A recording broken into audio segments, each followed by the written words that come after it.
Ce qui suit est la transcription d'un échange entre Matthias de Stefano, désigné ici comme moi, et son soi supérieur désigné comme je suis. Dans cette capsule, la voix masculine incarnera le moi, tandis que la voix féminine représentera le je suis. Cette conversation, intitulée Empathie, a été réalisée le 17 mars 2021. Abba, Eyer, Ben, Schlecker. Cela a résonné aujourd'hui dans la pyramide. Père, je suis ton fils. Pourquoi ces mots m'ont-ils traversé l'esprit en hébreu? Comme un rappel De quoi? du moment du sacrifice. Parles-tu de l'histoire de Yeshua de Nazareth? Son histoire a été un tournant qui a marqué le début conscient de l'ère des poissons, même si l'ère des poissons pour l'humanité avait commencé quelques siècles auparavant. On n'a pas remarqué l'entrée complète et l'ancrage de cette ère avant qu'il ne prononce ces mots. Pourquoi est-il si important et pourquoi est-il toujours présent dans les conversations? Pourquoi pas d'autres, comme ceux de la tradition hindoue, africaine ou amérindienne? Tout simplement parce que personne d'autre que lui, avec son message, n'a été capable d'atteindre tous les coins du monde. Cela a fait que dans le subconscient, l'inconscient et le conscient collectif, son nom, sa présence, ont marqué la cosmovision de l'ère des poissons. Sa vérité a ému des milliers de personnes au Moyen-Orient, et différentes traditions ont adopté et adapté ces paroles en fonction de leurs propres croyances. Ne jugeons pas ces paroles à travers les voies déformées de la Bible, ni des traditions, des évangiles ou des différents courants chrétiens. C'était un homme, sans religion, à partir duquel des religions ont vu le jour. Un homme politique devenu saint, un libéral transformé en sauveur, d'où son nom, Yeshua, qui en hébreu signifie salut, et son adjectif sauveur se traduit par Messia, Messie. Nom qui en espagnol et en anglais a fini par devenir Jésus. Jésus, l'élu du grec Christos, Christ. Celui qui a été choisi comme sauveur, c'est-à-dire Yeshua Christos, Jésus-Christ. Il a été choisi par le peuple. Les Hébreux attendaient depuis longtemps l'arrivée du Messie, quelqu'un qui sauverait les Juifs, qui les libérerait de l'oppression des autres peuples. Ils se considéraient comme le peuple élu, les enfants de Dieu, et un jour, il enverrait son fils pour sauver sa famille des maux du monde. Lorsque cet enfant est né, certains l'ont considéré comme ce sauveur. Certains membres de sa famille de tradition essénienne l'ont initié à leur philosophie de vie, l'oignant d'huile et lui donnant des bains sacrés. Une tradition selon laquelle Dieu communiquait par l'eau, et celui qui se baignait chaque jour serait en contact direct avec sa vérité. Ce jeune homme a appris les traditions ancestrales du Sinaï et a fréquenté les écoles du mystère égyptienne le long du Nil. Il reconnut le pouvoir de ce que signifie être, et se vit comme faisant partie du tout, fils de la divinité. Lorsqu'il se reconnut fils de Dieu, partie du tout, fractal de l'univers, différentes façons de parler de la même chose, il retourna sur sa terre pour partager ce qu'il avait acquis et revendiquer la vérité, libérant la terre promise des oppresseurs. Rendez à Dieu ce qui est à Dieu, et à César ce qui est à César. Phrase qui a déterminé la ligne politique de son discours face à l'occupation romaine de la Judée. Ces discours ont mobilisé de nombreux Juifs qui le considéraient comme le Messie, et le suivant, bien que la majorité des Juifs se montraient réticents à accepter sa présence, le considérant comme un hérétique, qui ne faisait que proférer des blasphèmes en se proclamant fils de Dieu. C'est pourquoi les pharisiens, prêtres juifs, le livrèrent aux régents romains de Judée pour qu'il soit jugé. Sa confrontation avec l'Empire, par de simples paroles et sans agression, engendra une mobilisation régionale qui révolutionna la façon de voir le monde. Un mouvement qui, au départ, ne visait qu'à revendiquer un petit bout de terre sur les côtes inertes de la Méditerranée orientale, a commencé à s'étendre à toute l'Asie mineure, atteignant même la péninsule italienne, puis de là à tout l'Empire romain, et peu à peu au-delà, au monde entier, après la colonisation européenne. C'était presque par hasard. Ce n'était pas prévu. C'était de la politique locale, mais son message était trop fort, et chacun l'a interprété selon sa culture et l'a utilisé selon ses intérêts. Ces 12 disciples ont raconté l'histoire selon leur propre point de vue. Ils étaient eux-mêmes des messagers de la bonne nouvelle, messagers d'une nouvelle vérité, d'un message joyeux, quelque chose qui en grec se dit nouveau, et angelion, des messagers. L'Évangile, un message nouveau.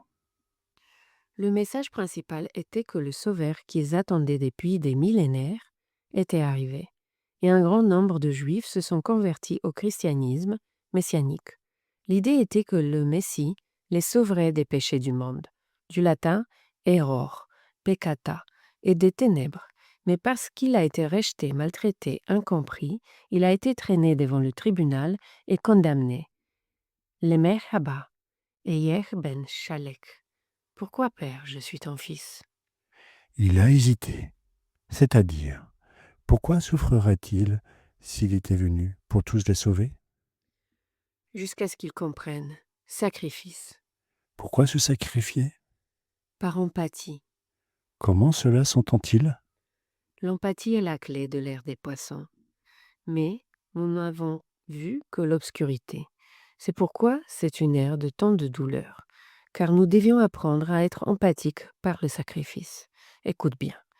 Empathie vient du grec dedans, une déformation linguistique de in, et pathos, douleur.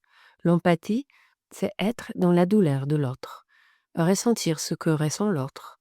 Au moment de la plus grande souffrance, sub ferum, du latin, sous le fer, ressentir le poids du monde. Je peux comprendre les douleurs des autres à tous les niveaux. Devenir empathique implique de vivre ce que les autres ont vécu, de connaître les privations, de connaître les douleurs, les angoisses, de comprendre le monde dans lequel ils évoluent, dans les souffrances physiques, émotionnelles et mentales.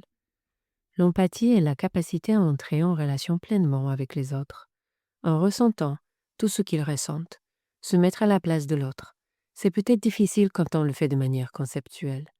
Toi, par exemple, tu ne comprendrais jamais la douleur de la guerre parce que tu ne l'as jamais vécue dans cette vie. Tu ne comprendrais pas les douleurs de l'accouchement puisque tu n'as pas accouché dans cette vie. Beaucoup de douleurs et de souffrances dans le monde sont incompréhensibles pour les autres et il faut une immense sensibilité pour comprendre, pour être l'autre. Alors tu découvres une manière de le faire en t'offrant. En m'offrant de ressentir la douleur, c'est ça? Oui, en livrant ton corps, ton âme et ton esprit à la souffrance, en contenant la douleur des autres, en l'accueillant pour savoir pourquoi le monde souffre, pour te mettre à la place de chaque être humain, dans le rôle de la victime, de celui qui se sent abandonné, trahi, mutilé, jugé, rejeté, battu, raillé, rabaissé. Et quand tu le fais, tu mets tout ton être au service de l'expansion. Le service divin ne consiste pas à sauver l'autre, mais à se mettre à sa place et à l'accompagner dans le processus de sa douleur en tant qu'égal. Dans l'Antiquité, ce concept s'appelait sac, qui faisait référence à un prêtre qui endossait le rôle du divin afin que les dieux puissent communiquer avec les humains. Quelque chose que nous appellerions aujourd'hui canaliser.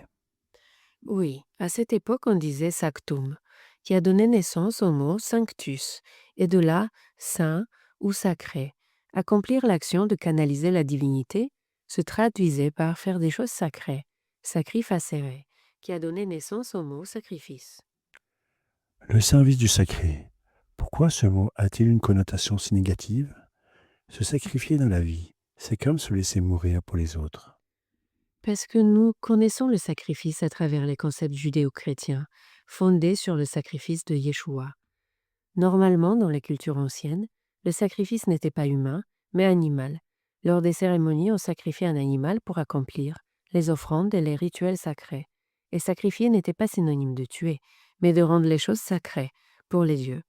Lorsque les Juifs ont vu que, bien qu'il eût pu nier les accusations, Jésus avait décidé d'accepter les procès et d'être punis pour ses prétendus blasphèmes. Ils ont compris qu'il était devenu le premier humain sacrifié pour la vérité des autres, pour les erreurs des autres, pour le péché.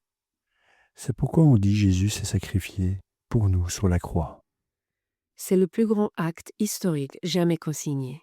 Mettre son corps, son âme et son esprit en empathie avec la souffrance des opprimés du monde. Cet acte d'empathie a fait que tous l'ont reconnu comme le Sauveur. C'est lui qui a inauguré l'ère des poissons, dont la principale caractéristique est de mettre sa vie au service des autres. Mais est-ce bien cela? Rien n'est un devoir, tout est un service, c'est très différent. L'empathie est la capacité historique de souffrir, ce que l'autre souffre, pour partager le fardeau. C'est pourquoi les chrétiens disent qu'ils aident le Christ à porter la croix, pour le libérer du poids qu'il a choisi. C'était son choix. Son exploit a marqué le début des histoires que le monde connaît aujourd'hui et qui ont donné naissance à cette époque de souffrance, de pratiques empathiques. Mais l'empathie ne doit pas nécessairement porter le fardeau de la douleur. Aujourd'hui, nous pouvons comprendre l'empathie comme l'accompagnement aimant de tous les processus, comme la compréhension de ce que vivent les autres et l'aide à porter leur propre croix. Les poissons sont le dernier des 12 signes, ce qui en fait celui qui a vécu tous les précédents, qui a parcouru le chemin de ses frères, et qui peut ressentir ce que tous ressentent, se mettre à la place des autres, être une âme arc-en-ciel. Les poissons intègrent les 12 rayons de la 7e dimension, l'illumination, la transcendance de toutes les pressions et formes de la 6e dimension, pour être libres, dans la création de nouvelles réalités, dans la 8e dimension. L'empathie est donc la clé pour que l'être rayonne dans toutes les directions, sans référence à un ego, mais dans l'intégration totale d'un être et de tous ses visages. La présence de Jésus, le Christ, en tant que gardien des poissons, en tant que celui qui se sacrifie avec empathie pour les erreurs de l'humanité, nous rappelle alors qu'il est temps de retrouver l'empathie, mais à un autre niveau de conscience, où la souffrance n'est pas nécessaire pour accomplir le sacrifice.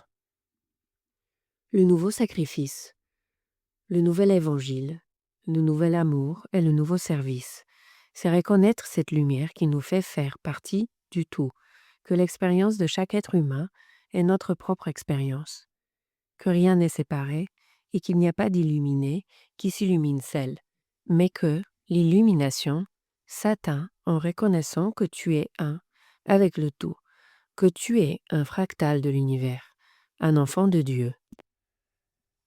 Eyer ben Shelekr, je suis ton fils. Eyer Ate, je suis toi.